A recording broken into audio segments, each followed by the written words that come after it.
Oh, I just like to welcome everyone to today's program. We have a very special guest tonight, Dr. Rick, my brother Rick Sheff from Connecticut. Isn't it Connecticut? Rhode Island. Rhode Island. Sorry, getting my East Coast states mixed up. But welcome, Rick. I'm glad you could be on the call with us.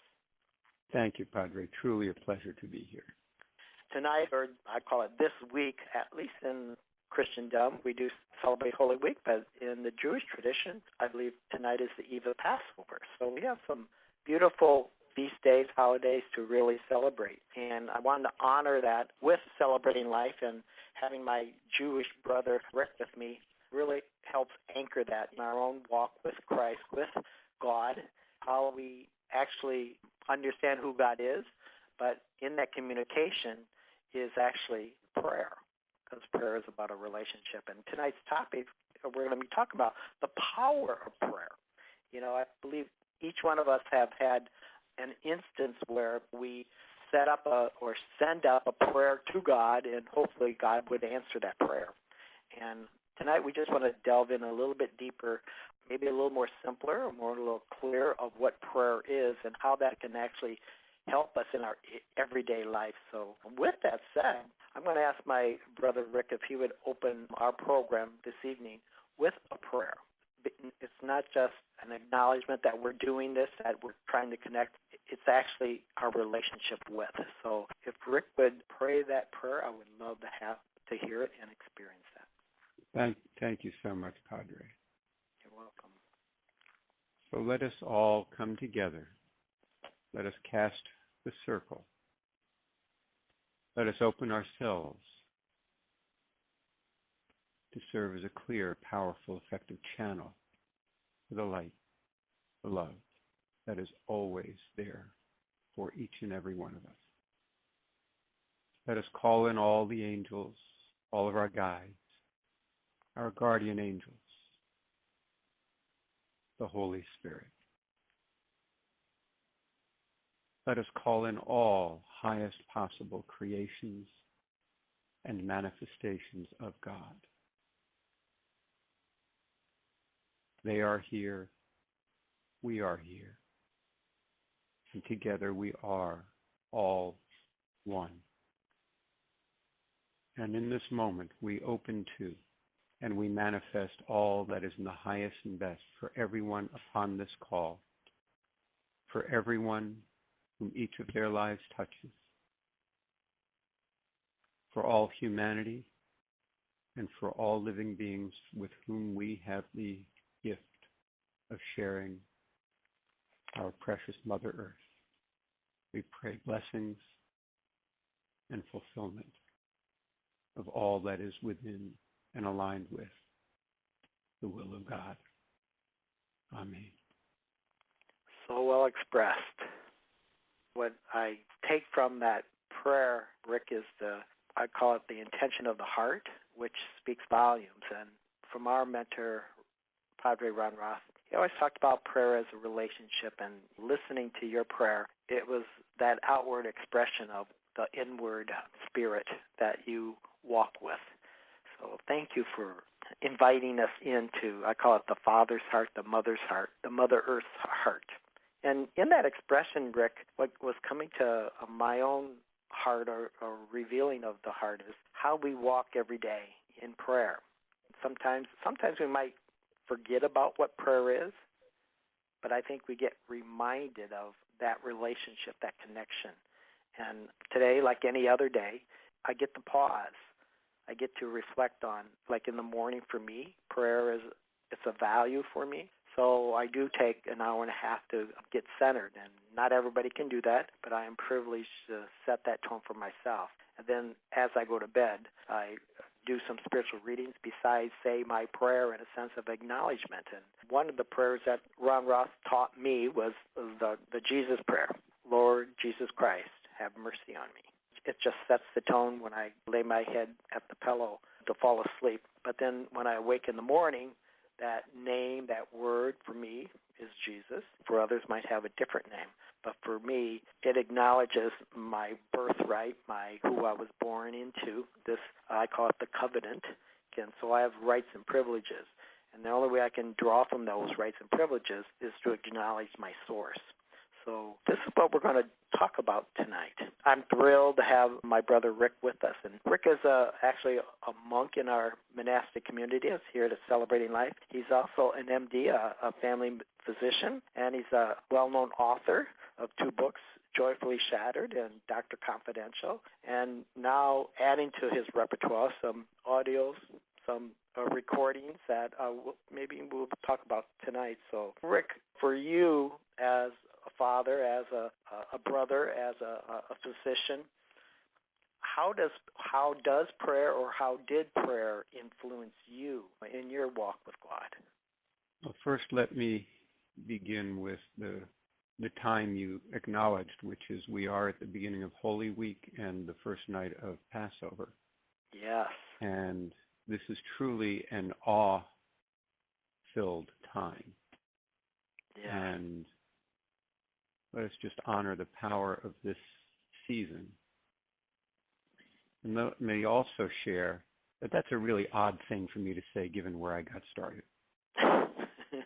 which is in a family that is aptly described as culturally Jewish and passionately atheist. And this was my upbringing, and I knew atheism to be the truth into my 20s. And so the path for me from there to serving with you in a teleconference on the power of prayer has been quite the journey. Yeah, I agree, my brother. I agree. It's been joyful, let's put it that way. Yes, and I think so. Let's begin as we're here tonight to talk about the power of prayer. That there's so many places to begin that. We might begin with the impetus to pray. Because for so many of us, the impetus to pray comes when things are not going well. I agree. So I would actually, as I was preparing for this evening, I think one of the best ways to frame this is we are in the midst of what I'll call reality teleconference instead of reality TV. Oh, okay. Because there are parts of my life that in the last 24 hours or 30 hours have not exactly been going well. And it has been a deeply, deeply challenging time. And it has tested me and my relationship with prayer. Wow. And in the past 30 hours, I have prayed so many different types of prayers that we could pray. I have prayed a petitionary prayer, multiple petitionary prayers, because my father is going through a very, very difficult time. And that means it's been a difficult time for all who love him. And moments in the last day and a half have brought me to my knees. Wow. And brought me to ask for help from all possible sources. Wow. And pray a prayer requesting assistance. I have also, at times on this path, prayed a prayer of manifestation, of calling in the light, of showering my Father with light, love, calling in the Holy Spirit, and for all those who love him. And a prayer of manifestation of the way I would like this challenging time to play out in my vision of it. And then I've at times shifted into a prayer of truly not my will, but thy will. And your words, Padre, not some of me, but all of thee. And to turn this over, a prayer of surrender, to turn this over, to freely choose with my free will, to align with the will of God. And that this will unfold in a way and in a manner that holds meaning and power and is in the highest and best in a way that I cannot see now. Rick, that is so profound. So profound in the truth you're speaking right now and the reality of present moment. You mentioned a lot of times our prayers are out of necessity. And the prayer that I say a lot or mention is not some of me and some of thee, O Lord, but all of thee and none of me. And that is that total surrender. And we call it prayer. I call it prayer. It's the prayer of the heart. Because when we don't have answers, we look within or above, however we see where God is, and acknowledging that source that gave us life and breath and will take us home when it's our time to go home. But in the depths of what you're speaking, I can tell, and I'm sure our listeners can tell, this is a reality for you. It's a reality for all of us, but in this moment today, in the last 30 hours for you, it was crystallized. Yes. It's one of those where it's like it's truly walking the path in prayer and as prayer.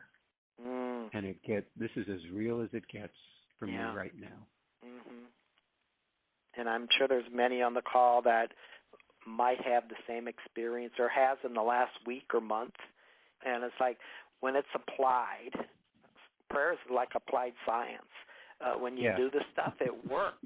But the outcome we don't see until the end. Or it could be a manifestation of a miracle right here, right now. Or it could be a process.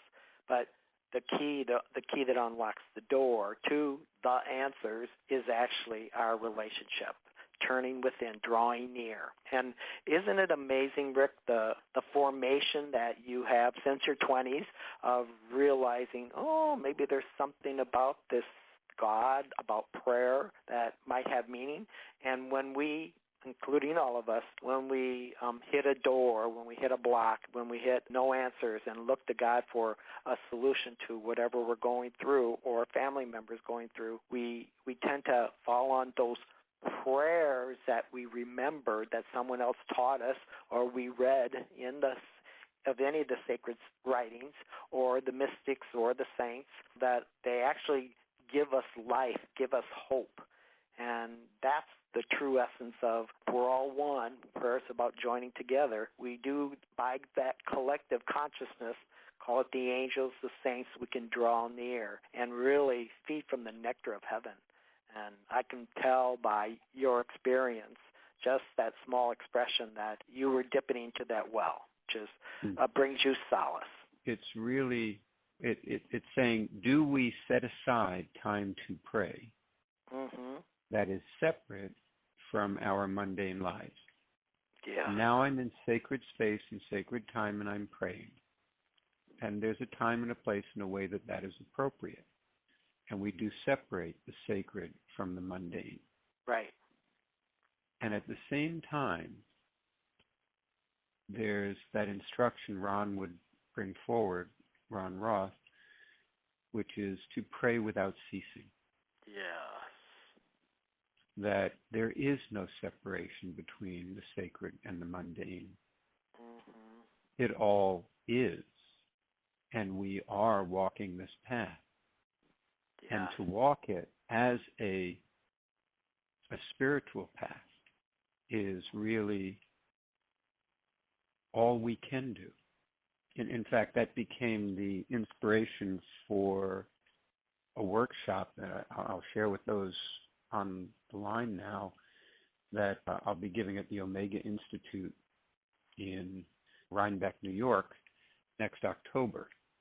So I will be, the title of that workshop, it's a weekend workshop, is Your Spiritual Path is the Solution. I love that title. And it's saying whatever the challenges, you may be coming out of a relationship that's broken up, you may have lost a loved one, you may have an illness, you may seek to be of service, you may want to heal the world in this time of darkness and fear. Whatever it is, your spiritual path is the solution to that. Rick, you talked about the prayer without ceasing. What comes to my mind is one of the quotes that Carolyn Mace used to quote often is about, she always mentioned it as the grace bank account. Your prayers count. And so whether we form a ritual, a habit of prayer that we store up, so when a crisis happens in our lives, we draw from that. We draw from our experiences. We draw from what worked for other people, because it's there. It's within our, call it DNA, our mind or our heart. And when push comes to shove, we reach down and remember again. And, of course, when it's been prayers that have been successful, whether it's our own or someone else's, it leads us to that place, call it the relationship with God. And in that place, there's intimacy, which means, Ron used to say, intimacy, into you I see. And that's God speaking, reading our souls. So drawing from your experience in the last 30 hours is that window of the soul has been revealed. You're continuing to draw near, as all of us do, in our own private prayer, whether it's a distress prayer or a prayer of the heart that just wants to love God. It has that quality within us. Now it's a big one. Can you share with us maybe one of your prayers or two of your prayers that you did it over and over again, kept repeating it? Maybe it's like, I surrender, I surrender. That's a prayer. Why don't you share some of those pieces with us? So there's I'm pausing because I could enter that in so many different places and ways. And what is best and appropriate for this group to hear and to share?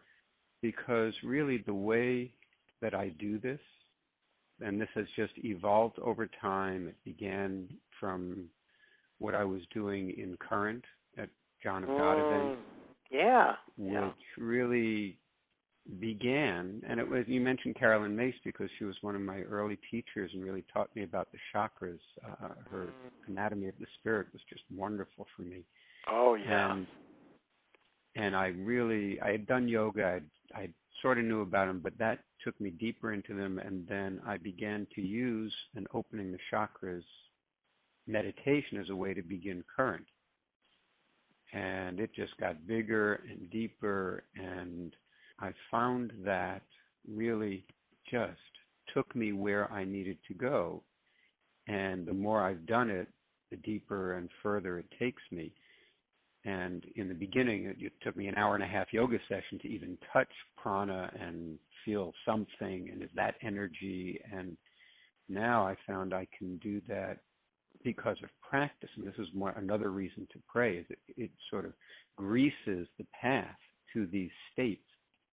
The more we do this and practice and go there and open to them. And so now I feel I can move into a state of opening the chakras in a handful of breaths. And as I do, it just takes me into an expanded sense of the self. Ron used to talk about little Ron and big Ron. Oh, yeah. And trust me, I got little Rick and big Rick going on big time. As we all do, yes. And what I find, at least for me, a path that has really worked is to access big Rick through opening the chakras. And in fact, I've just been, I didn't anticipate this part of my path at all, but when I get shown something to do as creating a resource, a tool, a service for others, I say, oh, really? I guess I'll go do that as best I can. And one of them was a meditation CD entitled Opening to Your High Self. And it is this opening the chakras meditation with music, accessing, really using each chakra as an access point to an aspect, a gateway into an aspect of our high self. Yeah. And so the first chakra, and again, the words that came to me over time, and some came from Carolyn Mace and others, is I open fully, willingly, completely to being one with everything. All is one, and that becomes, how do we access that aspect of our high self and then work our way through all the chakras. And in that particular CD, it takes a little over 20 minutes to do that, but it feels like at that point, you've accessed, or I've accessed, or whoever's listening accesses their high self, their whole high self, or at least when I say whole, it's so much bigger and more than anything we could put into language, or even a meditation. But we access a way to be with our high self that then becomes a source of the power of prayer. And that ability to access that, call it in. So I would say, this is a long-winded answer to your question, that over the last 30 hours, I have done what I can to move into that space, to open to my high self, the high self, and where that brings me to, and accessing prayer from there has been an important part of this particular segment of the journey, as well as the last many years.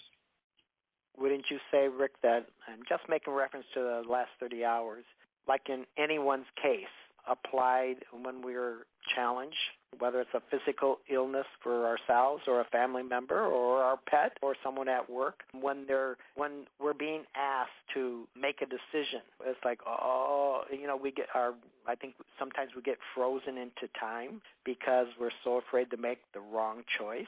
And so we're looking for, I call it direction from heaven. And if we've never engaged that door called prayer, we would have a much more difficult time of accessing an answer or a direction. It doesn't have to be the right one, but just moving in order to be in position. Being a caregiver for Ron Roth his last 3 years, I had some of those moments where you just trust the divine presence that whatever decision I have to make, it's for his good, for the higher good, for the will of God. But we still do that in fear and trembling, because until the outcome is set and seen clearly, we don't know. And that's where I think, at least for me, I enter into that place of faith where I have to trust God in whatever comes through as my decision. And I don't know if that has hit a mark in your life in the last 24 hours, but there's that tendency we make logical decisions, but also we want to honor what God's will is for us. And your remarks before was it's a place of surrender. And this is how I would describe it for me, was then the peace that passes all understanding, which is the father's heart, the mother's heart, begins to consume me. And then it gives me solace that says, okay, I can enter in and do whatever decision I've decided to do with the assurance that heaven is supporting that. So, but it's important because some people can access that because of the patterns that they've created in their lives. But for you, have you found that in your own journey in the last 24 hours? Yes. And there's the book Love Without End by Glenda Green. She's the author. The painter who got this vision of Jesus, of Yeshua, and then painted that, and then had encounters with that being. And when I read that book, the words of Jesus in that were just electric for me. And one of them, and I think this is where it came from, he talks about the cycle of compression and expansion. Wow. And that there are compressions. The narrow gate, which is what Mitzrayim, the Hebrew word for Egypt, is when we come out of Mitzrayim, out of Egypt, out of the narrow gate, which is part of what Passover is about in liberation from slavery. But it's also, we all have that narrow gate, and I feel like I have been going through one of those and holding that, even though it feels like a compression, one, there's walking the path in faith that there's an expansion to come that I don't really know or can. If I say I know what I want the future to look like, and that's what I'm praying for, right? And that's what petitionary prayer is about. I want it to look like this. Yeah. And I got a long list of that one. Oh yeah, we all do. I do too. And trust me, in the last 30 hours, been there. Yeah. And holding that whatever I think is the right future state from where I sit, stand, aspire, fear, desire, is probably not the state that would best be described as being in the highest and best for each and for all. and in alignment with the will of God. So we move through this kind of time when it's a personal challenge. We go into prayer, and trust me, I am not judgmental of anyone who goes into petitionary prayer, because that's where I've been in the last 30 hours, at least as part of the journey. Right. And then moving from that to surrender, to release, to expansion. Oh, yeah, and back again. So it's like holding that space. Got it. Oh, I'm here. I've mastered this. Yeah. Oh, I have not mastered this. Oh, you're speaking volumes, my brother. In my own life, we mastered it for the first minute, and then another question or challenge arises, then the merry-go-round goes around again. So, Rick, and I appreciate your honesty here, but we all go through this, and I'm not trying to read your mind, but I think this has gone on in your life, particularly in the last 30 hours, and I want to make reference to all of our listeners. Each of us go through that, maybe daily, monthly, weekly, whatever, yearly, that there is a place that we have severe challenges. And where do we go? What do we do? And this is, I believe, what this call is all about, the power of prayer. It is about our relationship with the divine and to strengthen that, to renew that. But I am sure that you've reached out to some people to say, could you hold me in prayer? Could you just walk with me? And again, because it's about relationships. And I am sure you've had help community members. You don't have to name them or whatever, but I just know that there were some there, especially your wife, Virginia, who's such a prayer warrior herself. And just knowing that some people are praying for the highest good for this situation, it brings solace to the heart. It brings solace to the heart and tears to the eyes. When I've gotten texts from people who are on this call, and knowing that Virginia has just been there, not physically by my side, but by my side through this. And I've called her in some of the darkest moments and saying, please call in Mary, call in all the forces you can. And I do want to give a shout out. I mean, I got a beautiful text late last night from Dana. I've gotten a text from MK. I know Shirley is praying. It's just it really, for those who are doing it, please know it touches so deeply, and it's so appreciated. So just thank you. And for anyone who is praying who I did not name, please know that I am deeply, deeply grateful. And so even the reflection that Rick just created for us, his own personal experience, we want Celebrating Life to be that for you also, for those that are listening or are listening to in the future, that we are a prayer ministry. We're there to hold a greater light when sometimes we can't hold it ourselves, but knowing a soul can do that, and that's that interconnection is called prayer. Because Rick is part of our monastic community, is more of the prayer aspect of our ministry, we hold that as a special obligation to God. We're honoring our path. That is part of our seva, in order to help support one another, through the celebrations, but also the fears and the tragedies that hit our lives. So just want to, again, use our website. You can put your prayer requests in there every single day, and our community prays every day for all those intentions daily. Mm-hmm. So just put that little shout out there for that piece. Yeah, absolutely. And given my background as an atheist, I'm a physician, I'm a scientist. The book, Joyfully Shattered, the subtitle is A Physician's Awakening at the Crossroads of Science and Spirituality. And it is the story of my 40-year journey from that I knew atheism to be the truth to today. And it just, prayer became part of that journey in a way I had no idea was possible.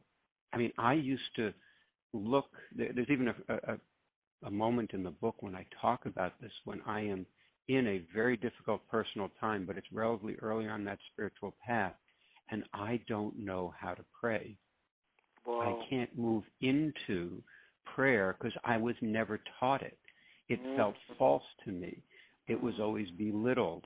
It was, the opiate of the masses. I mean, I was raised with that. It was, and there are moments when I stood looking longingly down a path I could not go because I didn't know how to pray and I couldn't access that part of me.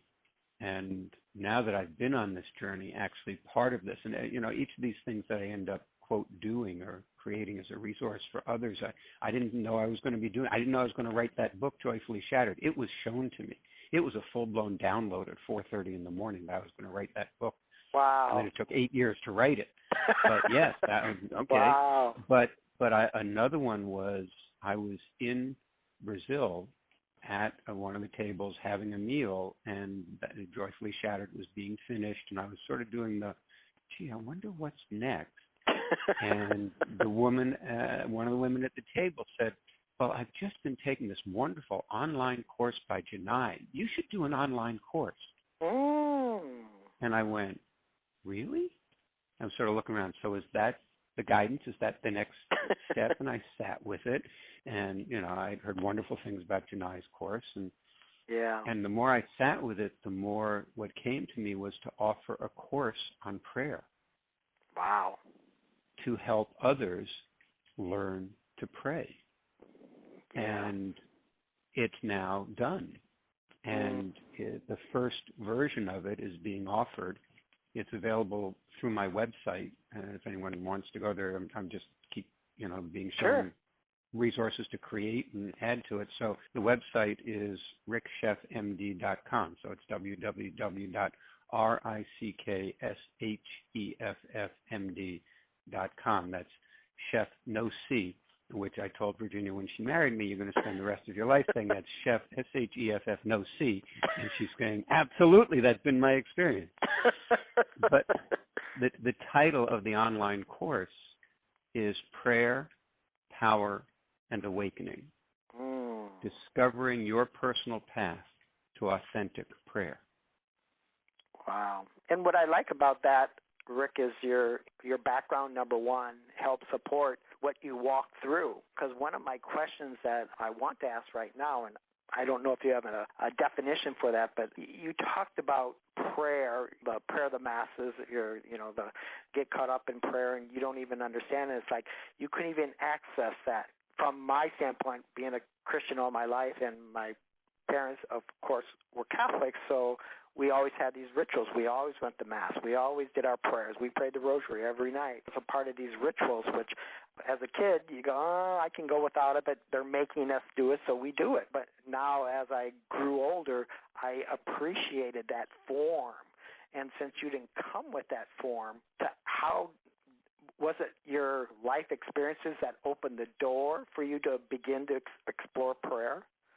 That's a great question, because when I got the download of the book, I literally, at 4:30 in the morning, woke up as I was finishing the first book, Dr. Confidential. I woke up at 4:30 in the morning, and it's not an accident. This was 3 weeks before I was going to Brazil for the first time to see John of God. So I believe this was the entity that, they say once you make the commitment, the entity starts working with you. Yeah. And I'm going. So I woke up at 4:30 and went, oh, look, there's another book. Oh, it's kind of a sequel to the first book. The first book is a personal journey of opening the heart. This is my personal journey of opening to spirituality, reluctantly, as a scientist and a skeptic. And here's the first chapter. Here are the stories you'll write in the first chapter. I went, whoa, I think I'm being shown the book. I better get up and start writing. And I did, turned on the computer, and an hour and a half later, I had the entire table of contents outlined up to the chapter on John of God, and all it said was, yet to be written. Oh, wow. But one of the pieces that I got in that download was that at the end of each chapter, there would be me praying with the prayer that I was capable of, or what I was manifesting at that stage on the journey.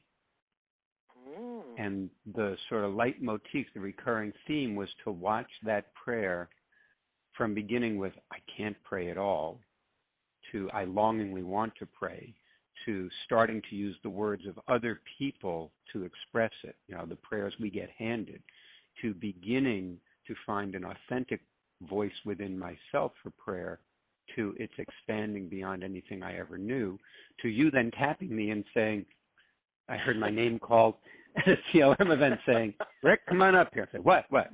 and lie down, or come down on your knees, whatever it was. And he said, you are being invited to be a novitiate in the monastic order. I'm going, the what? What are you doing here, Padre? And called into prayer service at a level I didn't even know I was capable of. Yeah. And when I, at some point you and I were then doing the novitiate period, and I said, I'm not sure this is, well, I want to do it this way. Right. At that point I was, you were saying, I want you to read this book about this way to go at prayer and this way to do Lectio Divina. And I'm going, well, Padre, that's okay, but right now I'm into the Bhagavad Gita. So Celebrating Life celebrates all these spiritual traditions. So I'm going to read the Bhagavad Gita now. And you sort of said, well, no, Rick, that's fine. If you want to do that, you can, but then you're choosing not to become a monk. And that's fine. That's your choice. And I went, it was like you had punched me in the stomach. I didn't know I wanted it that badly. Oh, wow. At the thought that says, what do you mean this isn't going to happen?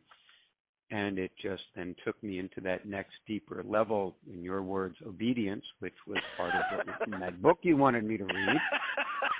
And I went, oh, okay, I get it. And, I'll get back to that book in the Bhagavad Gita whenever it's right on my path. Mm-hmm. And that's really part of what this is about. And just for people who are on this call, it's the path is individual. Religion, these given rituals that say we're supposed to do it this way. Right. Yeah, that's a part. It works for people. For some, it works very deeply. It's great for them. That's wonderful. It didn't work for me. I didn't grow up with it in a way that it worked. I had to find a way that was more personal. And the more I've done that, the more I've found that you may say religion can be more group-oriented. All spirituality is truly personal. Yeah. It's ultimately you encountering the ultimate, the divine, God, and your path in that direction is what spirituality is about. And that to share with, again, the people on the call, you asked me if I would speak at the upcoming spring CLM event as a speaker, and you thought I was going to be talking about Joyfully Shattered and the path and all that. And when I sat with it, by the way, the moment you asked me and I said yes, just this content started to come in and guidance that says, go read this book, start working on this, listen to it. Was like, whoa, okay.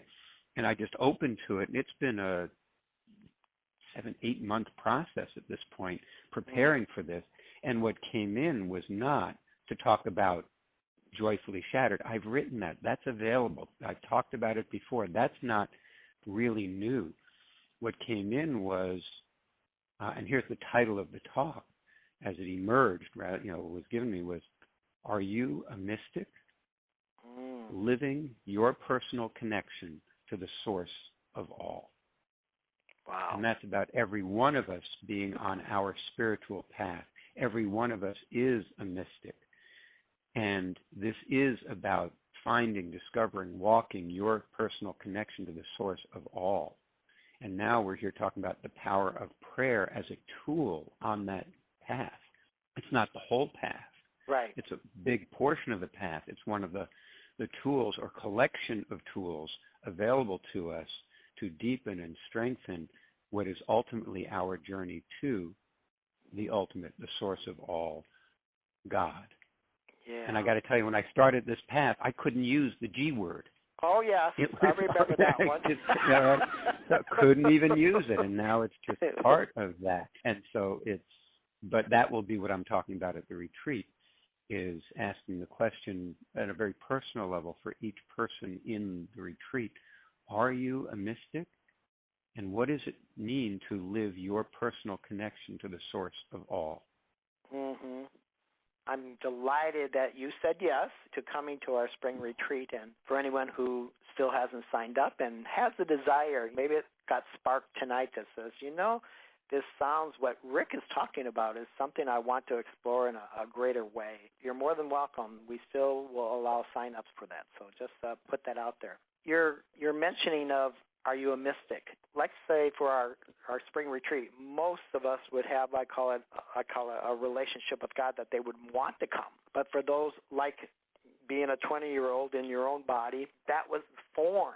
So how do I walk as a mystic? It's only when I reach a point of, I think I need God in my life, whatever God is, or a deeper source. So when I go to prayer, when you go to prayer, how does that open the door? Does it open a bigger way, a more expansive way? Or I was just speaking to one of my community members today, and at the end I asked that person to pray. And after the prayer I says, that was a very simple prayer. Meaning, I love the clarity at which that person spoke. You know, it wasn't rambling on with words. It was actually an intimacy that identified our Creator in such a simple way. Like St. Teresa or Teresa of Avila, they have very simple prayers. Ron Roth had direct prayers. Mine is kind of mingling, you know, it'll get there. It'll reach an end point. How do you describe your prayer, if I might ask? Well, it really depends on what you mean by prayer. And I said, you know, crunch time, the last 30 hours, I guess I'll find out what I mean by prayer. Because this is, as I said, reality teleconference. I'm living it. I'm not just talking about it. Yeah. This is my path. My path has taken this really challenging turn because I love my Father. And I so want right for him what I think is right for him.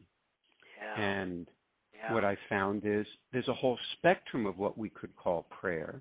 And even just to add to this, the more I've done this, the more I find that the line between meditation and prayer blurs. Yes. Bingo. It's like, when am I meditating and when am I in prayer? Yeah. And the answer is yes. And it's so true. So there are so many states we can access, and again, in the online course on prayer, I go to this range of prayer and what's possible that we could call prayer, and what do we mean by meditation versus prayer, and how they do blur. But then there was a moment when I'm the course is taking form. I can't say I'm developing the course. It's more like it's coming through me. It's taking form. Pieces are evolving and emerging. And I get to this piece, well, you're going to have to ask the question, does prayer work? Because why would anyone take a course on prayer if prayer doesn't work? Right. And so I ended up, there's a part of one of the lessons is on, and that's how you organize an online course is in lessons, but it's really a segment where I address the question, does prayer work? And it really depends on what you mean by prayer and what you mean by work. Yeah. And that's where there's such a spectrum for those. And the way I ultimately came to answer it is if we think of this, the spectrum of consciousness, which is something that was developed by David Hawkins in his book Power versus Force, and is also actually taught in a just similar language by Bhagavan at Oneness University. And Dana talks about this in his levels, if you will. So and he numbers that we call them vibrational frequencies or whatever. It's a sort of way of talking about this from FSD teaches its version of this, that the answer to the question, does prayer work, is different at different, call it levels in that spectrum of consciousness. And I explore that because prayer at I will call it a relatively low vibrational level works when someone says, well, I was good and therefore God's going to grant my prayer, or I prayed and it didn't come true, therefore I was bad and God is punishing me. Yes. Does prayer work? Well, it depends if I'm good enough. Right. And there are a lot of people who walk around with that's how they experience prayer. Yeah. And as opposed to various levels that we just talked about, we can do petitionary prayer. We can call in other higher resources. We can say it's not even about what I want to have happen. It's turning it over to the will of God. It's realizing there's meaning or that this is illusory, what we see is and call reality, to all the way, to miracles are happening even now, even if I can't see them, and walking the path with that awareness, and ultimately to say, it's not about my will. The ultimate in prayer in some level. And then, again, we're on the spectrum of consciousness, but higher up there is my prayer is not for anything I want. My prayer is to, call it, exercise or freely choose with the free will of this being to align this free will with the will of God. And that is my prayer. And ultimately that, Yogananda's highest prayer was God, God, God. Yeah. It's worship, it's oneness, it's, there is no prayer beyond that. Mm-hmm. It's that intimacy. Hmm. We have many people on this call tonight, and many people have a desire for healing on multiple levels, multiple consciousnesses. The tapping into the one source that we know as true for us individually, but corporately as Celebrating Life, honoring all traditions, our ultimate goal is to bring love into any area of a person's life, because we know God is that love. In your conversation tonight, I was reflecting on one of the greatest challenges, and many of you who are on this call have experienced that when, let's say, we have a loved one, whether it's a child, a parent, who are maybe on their deathbed. We want God to heal. We want God to restore. And then ultimately we come to the decision that I love my parent, my brother, my sister, my child, my pet, my partner, whatever that is. But God, your will be done. We love enough to surrender our greatest gift that we desire and hand it over to the higher. And that's a prayer of faith. That's a prayer of release, of understanding. It's taking something, but it's that depth of the prayer or the brokenness of the heart that ultimately we actually give the gift that we want the most and give it away. So in leading with prayer as we conclude tonight. Actually, before we conclude, Padre, can I just go to one more part of this? Because I do want to share with the people on this call that part of it is the surrender, but part of it is the work of prayer and the service of prayer. And part of what came to me in one of my prayer/meditation sessions was it's time to call in light to heal our world, heal our planet. And this came to me last July, actually, and it was 9 months in the development between then and just a few weeks ago releasing. I was shown to do this, so I was like, okay, I guess I got to go do this. It is a video available on YouTube. You can get to it from my website at ricksheffmd.com, and it's a prayer for healing our world. Wow. And it's about blasting the world with light. It's about all of us serving as a channel individually and collectively. It takes about 7 minutes. And so the question is, will you give 7 minutes for the world? So what I was shown was just put it out there and get as many people to do this. And it's all about shifting consciousness throughout the world at this time when there's so much darkness. And people want to know, what can I do? Yes, get involved politically. Yes, do things locally. And also pray. And this became a way to offer a prayer that if everyone around the world were doing this, thousands and thousands, tens of thousands more, it would shift the consciousness on this planet. And that's the spirit in which this is offered. So if anyone goes to my website at ricksheffmd.com, you can click on that and see the YouTube video of this and participate in it. And I hope it speaks to you, and I ask you to be of service in some way if that works for you. And that would be a beautiful way of continuing this prayer conversation that Rick and I are having with you tonight. Once you hang up the phone, once you go into your own prayer closet, that you would connect with that video on YouTube. So it becomes a continuous habit, can really become a way of life in a sense when we actually apply it to good principles. And obviously what Rick created was something that we can all join in together. Again, prayer is about oneness, about doing it together as a community. So I support that, Rick, and let's support doing this as a group then. All right, so as we conclude tonight, I would like to offer prayer for everyone's behalf, including Rick's dad, including you. Many of you have written in for your own prayer request personally on our website. And I know Kate and Maggie's out there, and Juliet and Jerry, who her wife called in about he has cancer, got to go through chemo. Michael and Heidi. All these desire a place of understanding, a place of divine union. And what I have learned through my process of communing with Christ is God is love. And if I can enter in with that open heart, so what I would ask each of you to place your hand on your heart as a point of contact. As I cry out during Holy Week, during Passover, honoring the challenges we have, but knowing the successes we have, and that's our strong relationship with Christ.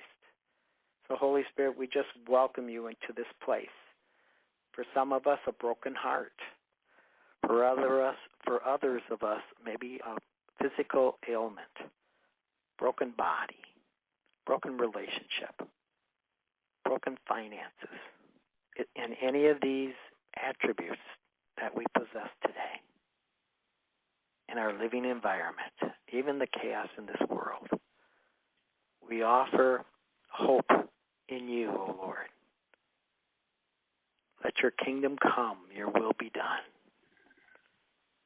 Let Yeshua wrap his arms around you right now, in this moment. These beautiful hands come around you and allow that grace through the power of the Holy Spirit to heal, to restore not only our bodies, but our emotional bodies, our relational bodies. And allow the angels now to bring healing and restitution to our lives. All pain leave. All division leave. All strife leave. Unforgiveness leave.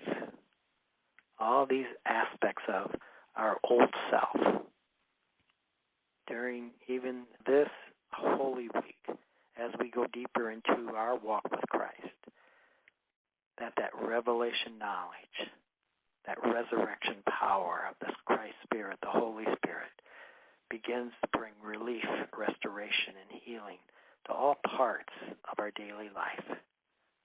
Let that streams of living water begin to pour in, not just on this call, but once you leave this call, during your prayer time, during your awakening, during those times that we pause during the day and just reflect on who God is to us. That same Spirit that raised Jesus from the dead raises you now, raises your loved ones, heals your body, heals your finances, heals your relationships. It's in that special place of oneness, of divine love. Christ in me, the hope of glory. All that I am. They asked Jesus, who are you? And he says, I am that I am. The beginning and the end. The God in all of us. May you rest in that peace. Shalom. Namaste. Happy Passover, everyone. Just want to thank our guest, Dr. Rick Sheff. It was a pleasure having you on, and look forward to these online events and also seeing you live in the spring retreat. Thank you, Rick. Thank you, Padre, and thank you to everyone who participated and gave their precious time to all of us tonight. Thank you. Namaste, everyone. Good night.